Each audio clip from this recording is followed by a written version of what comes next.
Hello, जय हिंद, नमस्कार। मैं राजेश कुमार आप सभी का स्वागत करता हूं आपके अपने यूट्यूब चैनल पे। तो दोस्तों, कल हमने एक्सरसाइज 3.3 क्लास 10 के क्वेश्चन नंबर फर्स्ट कर लिया है।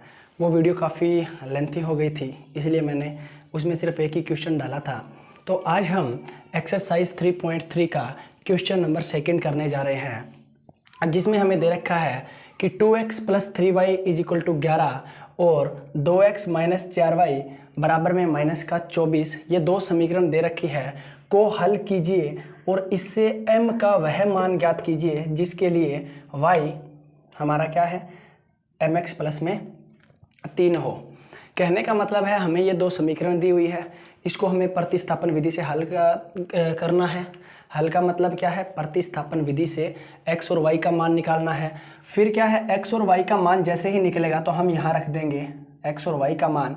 तो क्या होगा कि इसमें सिर्फ कितने अननोन वैल्यू है या कितने जो वैल्यू है जिसका हमें पता नहीं, 1 2 3, तो x और y की वैल्यू जैसे ही पता लगेगी तो हम m की वैल्यू निकाल सकते हैं। कहने का तात्पर्य है पहले हमें प्रतिस्थापन विधि से इन दोनों समीकरणों को हल करना है। तो लिखेंगे हल में, अब दिया है, अब दे रखा है 2x प्लस में 3y बराबर 11, ये समीकरण एक है। और दूसरी समीकरण है 2x माइनस का 4y बराबर में माइनस का 24। इसमें से दो कॉमन निकल रहा है तो दोनों तरफ से दो कॉमन लेंगे तो क्या होगा, दो कॉमन आया, x यहाँ से दो बाहर और यहाँ पे माइनस का 2y और यहाँ पे माइनस का 12 बचेगा। तो कहने का मतलब है यहाँ से लिखेंगे दोनों तरफ से दो कॉमन लेने पर, कॉमन का मतलब है कि दोनों में जो साझा है उसको बाहर निकाल लेंगे। तो जिस तरफ से दोनों तरफ से एलसीएम लेके एलसीएम को छोड़ देते हैं, उसी तरह दोनों तरफ से अगर कॉमन लेते हैं तो कॉमन को भी छोड़ देते हैं।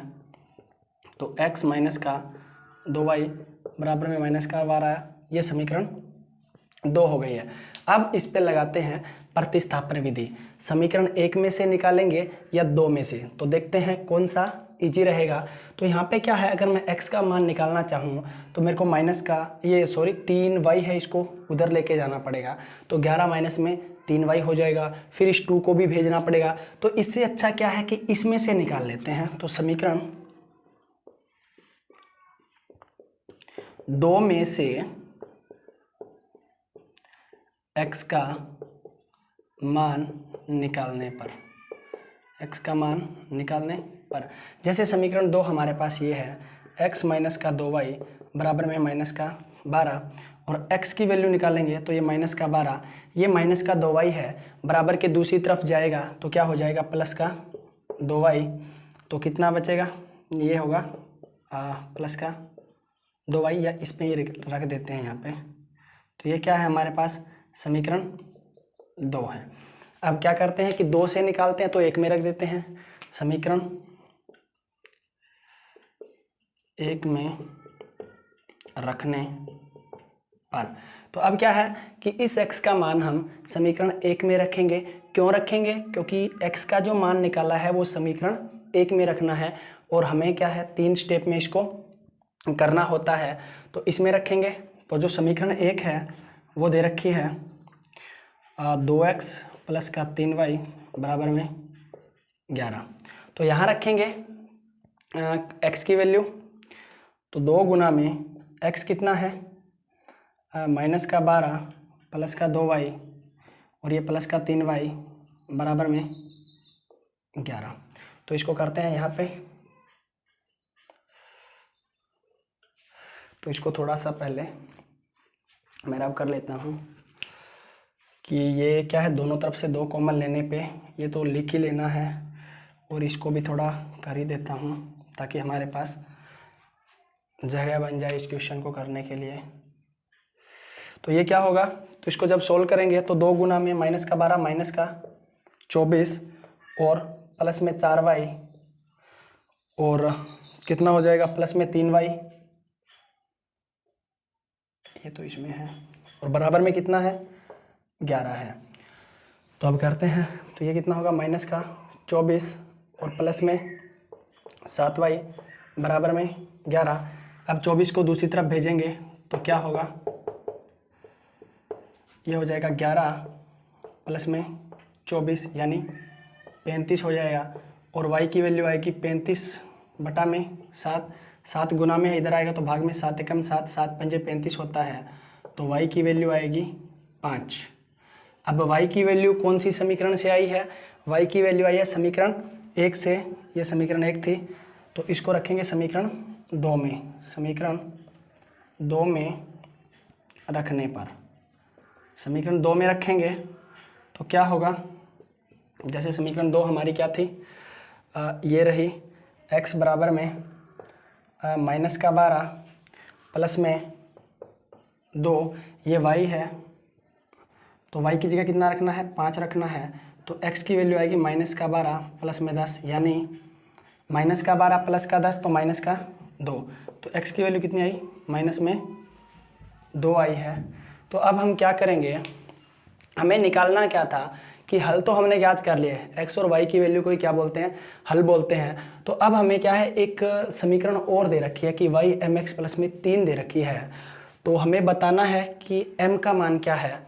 तो यहाँ लिखेंगे, अतः m का मान क्या आएगा, दे रखा है y mx प्लस में 3, तो x और y की जगह हमें क्या रखना है, x की जगह रखना है माइनस का 2, यानी सॉरी y की जगह 5 रख ही देते हैं, और यहाँ पे m गुना में माइनस का 2 प्लस में 3, इसको यहाँ लिख देता हूँ मैं। तो कितना आएगा, 5 बराबर में माइनस का 2m प्लस में 3, तो इसको सोल्व करेंगे, बराबर में है तो इनकी क्या है, जगह बदल सकते हैं, प्लस में 3 इधर 5 हो जाएगा, तो m की वैल्यू निकालेंगे माइनस का 2m और ये 5 माइनस का 3, तो कितना आएगा, ये आएगा माइनस का 2m और ये हो जाएगा 2, और m की वैल्यू आएगी 2 बटा में माइनस का 2, माइनस का यहाँ 1, m की वैल्यू आएगी हमारी माइनस की 1। तो दोबारा से थोड़ा रिकॉल कर लेते हैं, 2 समीकरण दे रखी है, हल ज्ञात करने हैं, प्रतिस्थापन विधि से x और y के मान निकालिए, मतलब हल हमने निकाल लिए है। फिर दे रखा है कि m का वह मान ज्ञात कीजिए जिसके लिए y mx प्लस में 3 हो। तो हमें क्या करना है कि हमने क्या है, m का मान निकाल लिया है, किससे, क्योंकि x और y की वैल्यू हमें पता है, x और y की वैल्यू जैसे हमने इस समीकरण में रखी, सोल्व किया, m की वैल्यू हमारे पास आ गई है। और इस प्रकार हमने क्वेश्चन नंबर 2 को कंप्लीट कर लिया है। क्वेश्चन नंबर 3 है कि निम्न समस्याओं में रेखिक समीकरण युग्म बनाइए और उनके हल प्रतिस्थापन विधि द्वारा ज्ञात कीजिए। यह हमारा क्वेश्चन नंबर 3 है। तो इसमें क्या है, इसके 5 पार्ट हैं, उनको हमें अलग अलग से करना है। तो इसमें क्या दिया होगा कि स्टेटमेंट दी होगी, जैसे हमने एक्सरसाइज जो 3.2 में किया था कि आफ्ताब की पुत्री की आयु, कहने का मतलब है कि कुछ स्टेटमेंट देगा और इस स्टेटमेंट के अकॉर्डिंग हमें क्या बनाना है, 2 समीकरण बनानी है, रेखिक युग्म बनाना है, मतलब समीकरणों का। तो जैसे इसका पहला पार्ट दे रखा है, 2 संख्याओं का अंतर 26 है और एक संख्या दूसरी संख्या की 3 गुनी है, उन्हें ज्ञात कीजिए, मतलब संख्याओं को ज्ञात कीजिए। हमें दोनों ही संख्याओं का नहीं पता है कि वो क्या क्या हैं, और जब पता नहीं होता है तो क्या करते हैं, मानते हैं। तो लिखेंगे माना पहली संख्या कितनी है, x है। पहली संख्या या माना बड़ी संख्या लिख सकते हैं, माना पहली संख्या x है और माना दूसरी संख्या वो y है। अब हमें क्या करना है कि 2 कंडीशन दी होती है, ऐसे क्वेश्चन में हमने किए भी हैं एक्सरसाइज 3.2 में, कि अंतर कितना है दोनों का, 26 है, पहली बात बोल रखी है, और एक संख्या दूसरे की 3 गुनी है, 2 बात बोल रखी है, और 2 ही समीकरण इससे बनेगी। तो अकॉर्डिंग टू क्वेश्चन लिखेंगे कि प्रश्नानुसार 2 संख्याओं का अंतर 26 है, मतलब इसको लिख लो माना बड़ी संख्या, लिख लो माना बड़ी संख्या या माना पहली बड़ी संख्या भी लिख सकते हैं इसको। तो ये बड़ी है, ये छोटी है, या पहली, ठीक है, इसको पहले ही रहने देते हैं। तो x माइनस का y कितना है, 26 है। कि अंतर, अंतर कैसे देखते हैं, एक दूसरे में से घटाएंगे, लगा के चलो ये बड़ी है ये छोटी है, जब इनमें डिफरेंस देखेंगे, अंतर देखेंगे तो वो 26 का है, ये समीकरण 1 आ जाएगी। और दूसरी बात दे रखी है अकॉर्डिंग टू क्वेश्चन, मतलब प्रश्नानुसार इन सेकंड टाइम्स, ये फर्स्ट टाइम हो गया, सेकंड ये फर्स्ट, तो एक संख्या दूसरी संख्या की 3 गुनी है। अब मतलब ये बड़ी है तो 3 गुनी कौन सी होगी, जो बड़ी है वही होगी। x को अगर मैं y के बराबर रखना चाहूँ तो नहीं रख सकता हूँ, क्योंकि जो x है वो y का 3 गुना है। तो मुझे बराबर रखने के लिए या तो जैसे क्या बोलते हैं कि 18 और 6 कभी बराबर नहीं होते हैं, क्योंकि 18 6 का 3 गुना है, वैसे ही x y का 3 गुना है। या तो मैं इसको 3 से भाग कर दूं तो 3 से जाएगा, 3 6 18, 6 6 बराबर आ जाएंगे। या मैं क्या करूं कि मैं इसको 3 से गुना कर दूं, तो मेरे को क्या है कुछ अपनी तरफ से करना पड़ेगा, तो मैं इसको 3 से गुना ही कर देता हूं। तो ये क्या होगा, x = 3y, और इसको दूसरी तरफ लेके आएंगे तो माइनस का हो जाएगा, इधर 0 बचेगा, 3y इधर प्लस का इधर आया तो माइनस का, ये समीकरण 2 हो गई है। अब क्या है कि इनको हमें हल प्रतिस्थापन विधि से ज्ञात करने हैं, तो प्रतिस्थापन विधि लगा देते हैं। तो समीकरण कौन सी में से निकालेंगे, एक में से निकाल लेते हैं। समीकरण एक से x का मान निकालने पर x का मान निकाल लेंगे, x माइनस का y बराबर में 26, और x का मान आएगा 26 प्लस में y, ये समीकरण एक ही है। अब क्या है, समीकरण 1 से निकाला है तो समीकरण 2 में रखेंगे, समीकरण 2 में रखने पर, समीकरण 2 में रखने पर अब क्या है कि हमें समीकरण 2 में रखना है। समीकरण 2 ये रही,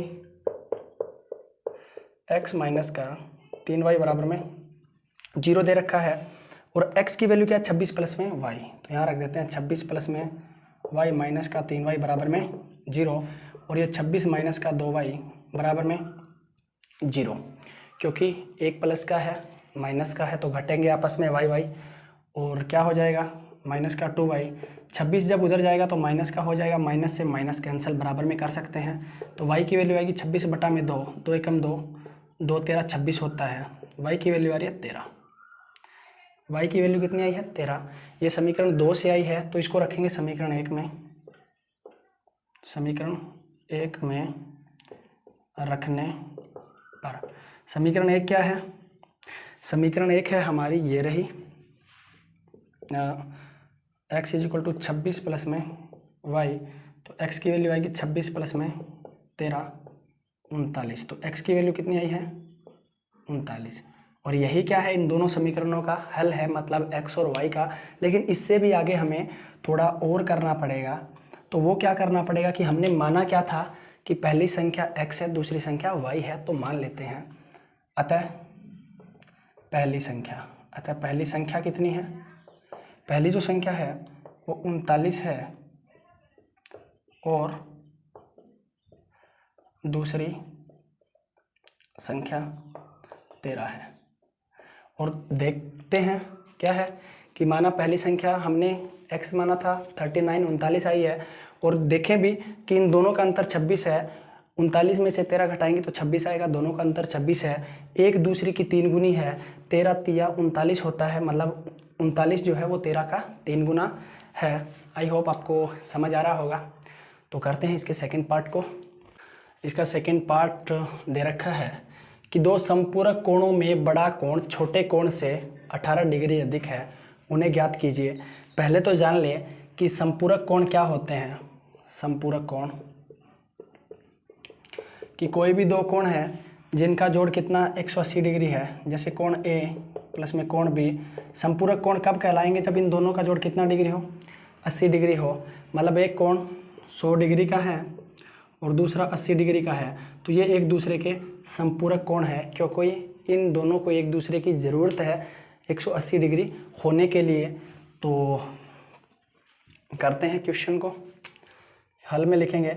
हमें कौन सा भी कोण नहीं पता है, छोटा नहीं पता है नहीं बड़ा है, तो मान लेते हैं, माना बड़ा कोण x डिग्री का है, माना छोटा कोण y डिग्री का है। अब मैं हर बार बोलता हूँ कि इसमें दो कंडीशन गिवन होती है, दो बातें दी होती है तो दो संपूरक कोणों में बड़ा कोण छोटे कोण से 18 डिग्री अधिक है। तो अब क्वेश्चन ये उठता है कि इसमें तो सिर्फ हमें एक ही कंडीशन गिवन है, लेकिन ऐसा नहीं है, हमें दो कंडीशन गिवन है। पहली तो इसने जो दे रखी है भाई देख लेते हैं कि 18 डिग्री अधिक है, तो बड़े वाला क्या है 18 डिग्री अधिक होगा। तो ये x डिग्री है, इसको बस x ही रहने देते हैं, या यहाँ लिख दो कि x डिग्री और यहाँ पे डिग्री। तो ये x है और ये y है, दोनों बराबर नहीं है क्योंकि x जो है वो y से 18 डिग्री अधिक है। तो इसमें मैं 18 जोड़ देता हूँ और y को बराबर के दूसरी तरफ लेके आऊँगा ताकि हम क्या इसकी स्टैंडर्ड फॉर्म लिख सकें। अब बोलते हैं कि दूसरी कंडीशन कहाँ है। समीकरण तो हमें एक ही बनेगी। अब दूसरी बात यह है कि जैसे मैंने अभी बताया था कि x और y एक दूसरे के संपूरक कोण तभी हो सकते हैं जब इन दोनों का जोड़ कितना हो 180 डिग्री हो। ये समीकरण 2 है कि x और y एक दूसरे के संपूरक तभी हो सकते हैं जब इनका जोड़ 180 डिग्री हो। तो वही समीकरण 1 और 2 प्रतिस्थापन विधि से करना है। समीकरण 1 से x का मान निकालने पर x का मान निकालेंगे, x माइनस वाई बराबर में 18 दे रखा है, 18 डिग्री है, इसको सिंपल 18 ही लिख रहा हूँ मैं, 18 प्लस में y, ये समीकरण एक ही है, 1 से निकाला है तो 2 में रखने पर, समीकरण 2 में रखने पर, समीकरण 2 में रखेंगे। समीकरण 2 हमें ये गिवन है कि x प्लस में y इक्वल टू 180 डिग्री है। तो x की जगह क्या रखेंगे 18 प्लस में y बराबर 180 डिग्री, क्योंकि x की जगह 18 प्लस में y और ये y पहले से है तो इसको यहाँ कर लेंगे। अब तो कितना आएगा 18 प्लस में 2y बराबर में 180 डिग्री। अब y की वैल्यू निकालनी है तो जो फालतू में उसको बराबर के दूसरी तरफ लेके जाना है। ये 18 इधर प्लस का इधर आएगा तो माइनस का, 2y कितना हो जाएगा 18 जाएगा कितने में से 180 में से तो बचेगा 160 टू 162 डिग्री, और y की वैल्यू कितनी आएगी 162 बटा में 2, 2 8 16, 2 एकम 2, यानी y आ जाएगा 81। y हमारे पास कितना आएगा 81 डिग्री आएगा। 2 में से निकाला है तो 1 में रखेंगे, समीकरण 1 में रखने पर, समीकरण 1 कहाँ है, ये समीकरण 2 है, ये रही समीकरण 1। तो इसमें रखेंगे x कितना 18 प्लस में y, 18 प्लस में 81, ये हो जाएगा हमारा 99 हो जाएगा, क्योंकि 81 प्लस में 99 मतलब 99 कितना होगा 180 डिग्री होगा। तो अतः बड़ा कोण कितना है 99 डिग्री है, तथा छोटा कोण कितना हो जाएगा, छोटा कोण होगा हमारा 81 डिग्री। तो आई होप आपको समझ आ रहा होगा।